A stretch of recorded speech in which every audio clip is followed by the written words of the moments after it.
Bismillahirrahmanirrahim. Assalamualaikum warahmatullahi wabarakatuh.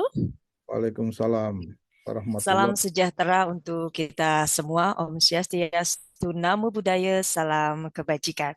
Baik, dan hari ini tentunya Forum Doktor Komunikasi Indonesia bekerja sama dengan Sekolah Pasca Sarjana Universitas Shahid Jakarta 2023 membuat sebuah kajian akademis dengan berbagai kegiatan untuk Open House 2023 SPS Shahid.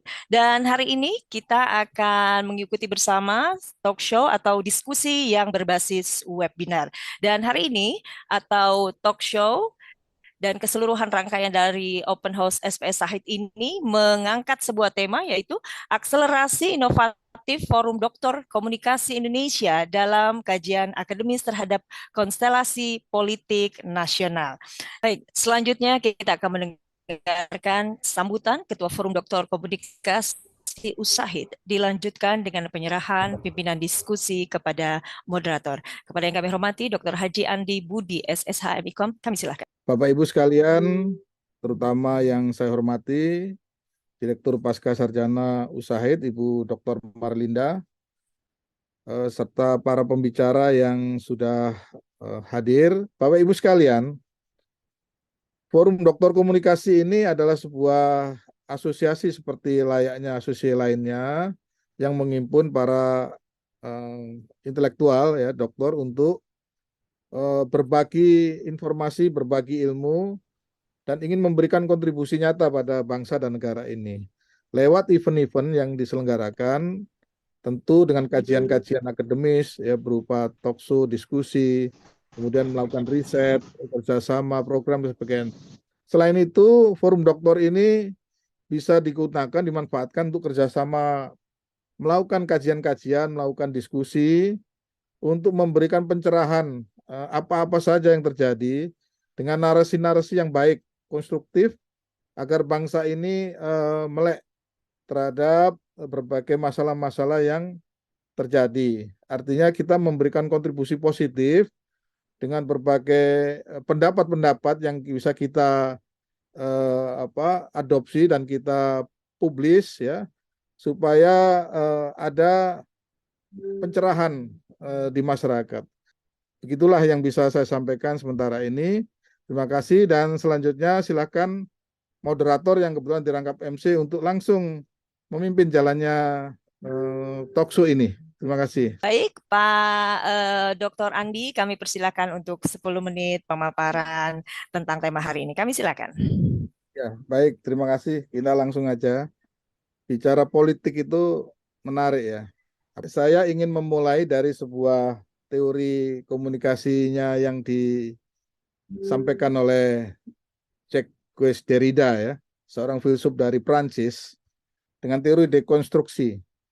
Sekarang ini ada sebuah fenomena ya, kita bisa melihat juga dari sisi pendekatan fenomenologi, terjadi sebuah rangkaian kegiatan-kegiatan untuk membangun koalisi-koalisi permanen di eh, situasi partai politik kita. Nah, teori dekonstruksi ini adalah teori untuk memecah atau membubarkan sebuah kestabilan ya. Ya, kalau kebalikannya kan merekonstruksi, ini mendekonstruksi. Saya tidak perlu menyebutkan situasi yang sekarang ini siapa yang digadang-gadang, namun biasanya yang memberikan stigma-stigma atau persepsi itu adalah media ya. Nah, ya dalam konstelasi politik nasional ini selalu muncul euforia dan tidak terduganya ini. Kedua, konstelasi politik nasional ini akan dipengaruhi oleh geopolitik dunia ya, global. Wawasan bagaimana pertarungan antara kekuatan China, Amerika dan kekuatan di Timur Tengah.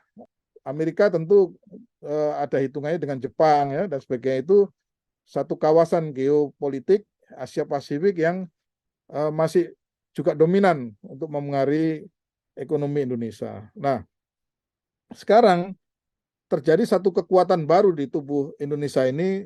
Presiden Jokowi berani melakukan terobosan-terobosan untuk memandirikan, membuat sumber daya alam ini dikelola dengan cara hilirisasi. Hilirisasi artinya dikelola dan diberikan kesempatan besar masyarakat kita, pengusaha kita untuk mengelola minimal setengah matang, setengah jadi, baru diekspor. Dan ini melawan dari kebijakan WTO. Namun apa yang dilakukan Presiden ini sudah dihitung masa bahwa lebih baik mengutamakan apa itu kebesaran dan kedaulatan ekonomi kita daripada semuanya lari ke luar negeri. Terima kasih. Assalamualaikum warahmatullahi wabarakatuh. Sebenarnya kita ini dalam konteks elektoral ini, ya, politik elektoral, kita ini lagi mempertontonkan sebenarnya pendidikan politik yang tidak berkelas. Ya. Kenapa demikian saya katakan? Karena setiap kali event politik yang terjadi menjelang pemilu, yang kita tampilkan itu adalah pertempuran antara orang untuk memperebutkan presiden atau kekuasaan, bukan ide. Sementara yang kita cerita di dalam sebuah peradaban demokrasi kita itu kan adalah bagaimana ide-ide demokrasi, ide-ide pembangunan dan ide-ide ideologi dari sebuah parpol itu kembangkan. Nah ini dilupakan gitu loh. Nah inilah yang sebenarnya menurut saya di dalam konteks demokrasi itu sendiri kita menemui kegagalan yang sangat besar. Sampai hari ini kita tidak pernah mendengar pemaparan dari sebuah parpol tentang ideologisasi dia. Politik yang ada sekarang ini bukan merupakan sebuah tampilan komunikasi yang baik.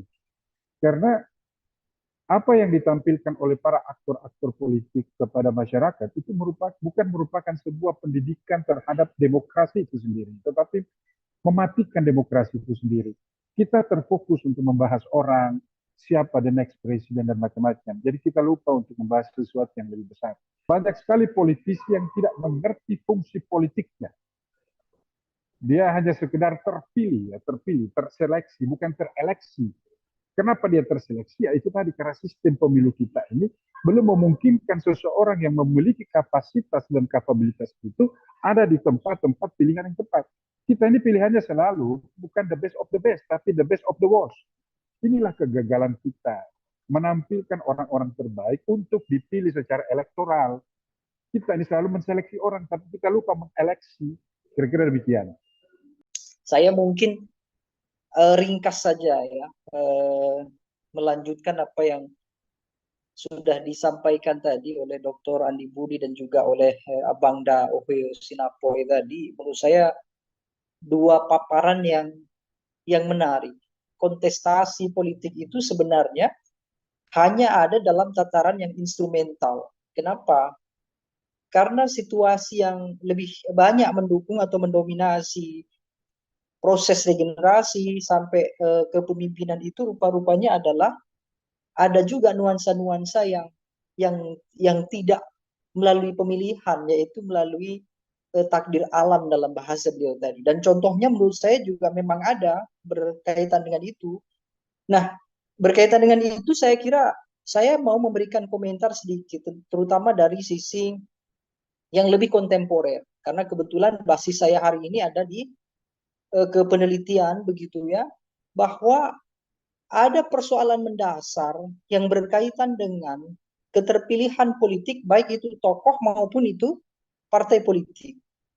Salah satunya begini, ternyata dalam temuan IPO di beberapa kali survei begitu, bahwa partai politik itu menempati kepercayaan publik yang paling rendah dari 20 lembaga yang kita uji. Ada presiden, ada kepolisian, ada militer, ada DPR, MPR, ombudsman, semuanya dari 20 lembaga populer itu partai politik termasuk yang paling akhir kira-kira begitu. Kemudian yang kedua dari sisi ketokohan. Ini juga temuan menarik karena beberapa nama yang mungkin saja hari ini populer, sebut saja misalnya ada Ganjar Pranowo, ada Puan Maharani, ada Prabowo Subianto, kemudian ada Agus Harimurti Yudhoyono, ada Airlangga Hartarto, ketua umum kita, begitu ya. Itu ternyata juga tidak semua orang atau tidak semua persentase yang memilih mereka atas nama tokoh, atas nama personal, itu didasarkan karena faktor kualitas personalnya. Nah, situasi inilah yang kemudian menjadikan iklim politik kita itu agak kacau balau versi Abang Daohyo tadi. Kenapa? Karena keterpilihan seseorang, regenerasi politik tidak lagi didasarkan pada tujuan sekaligus pada tawaran-tawaran yang substantif.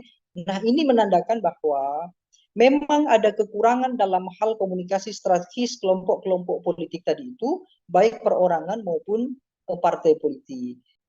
Memang media tidak bisa jauh dari hubungan politik. Seperti contoh seperti saat perjuangan Indonesia, kemerdekaan Indonesia ini media cukup andil dalam perpolitikannya. Tentu kalau kami dari media ini perlu berpikir untuk menentukan langkah-langkah taktis, strategis, agar dapat dan mampu mengembalikan integritas pemilu itu sendiri dalam memberikan edukasi kepada publik. Dalam konstelasi politik elektoral ini juga,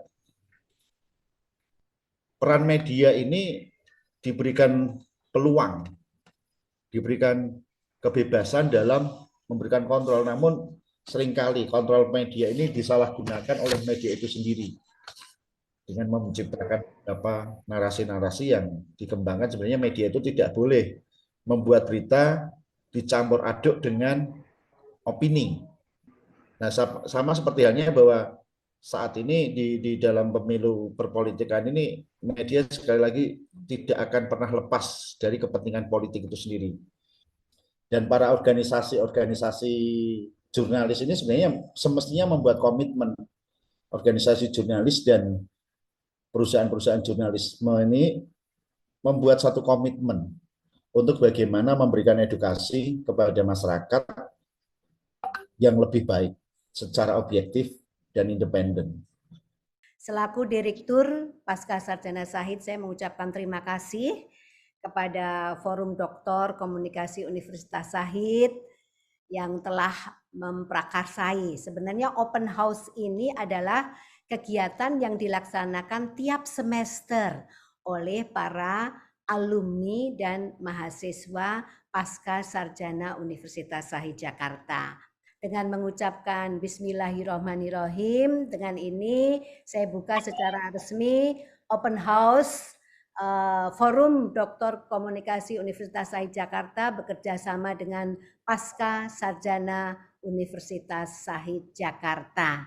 Mudah-mudahan perjuangan kita diridhoi oleh Allah Subhanahu wa Ta'ala. Terima kasih, selamat sore. Wassalamualaikum warahmatullahi wabarakatuh. Demikianlah Bapak dan Ibu, launching Open House 2023 yang diselenggarakan oleh alumni Doktor Komunikasi Universitas Shahid. Mudah-mudahan kita bisa berjumpa dalam kondisi yang lebih membahagiakan. Saya Dr. Wulan Furi yang diamanahkan untuk menjadi MC dan moderator. Mohon maaf jika ada berkenan yang dirasakan oleh Bapak dan Ibu. Insya Allah kita bisa berjumpa kembali dalam seri webinar berikutnya. Terima kasih, sampai jumpa. Billahi taufiq wal hidayah. Assalamualaikum warahmatullahi wabarakatuh.